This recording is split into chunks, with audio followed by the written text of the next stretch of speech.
হযরত ওমর রাদিয়াল্লাহু তাআলা আনহুর একটা ছেলে জীবনে একবার নবীজি সাল্লাল্লাহু আলাইহি ওয়াসাল্লামের একটি কথার বিপরীতে বিরোধিতা করে নাই, একটা যুক্তি দেখাইছিল, পাল্টা একটা ভিন্ন যুক্তি দিছিল।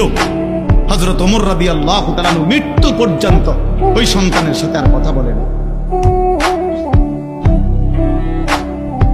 কথা বলেন। হযরত নূহ আলাইহিস সালাম সন্তান কেনানের মৃত্যুর সময় দোয়া করছিল আল্লাহর কাছে, আল্লাহ আমার সন্তান ডুবে যাচ্ছে পানিতে। আল্লাহ নিষেধ করছে, ইন্নাহু লাইসা মিন আলিক, কোরআনের আয়াত। আল্লাহ বলছে, হে নূহ সাবধান, এটা তোমার সন্তান নয়।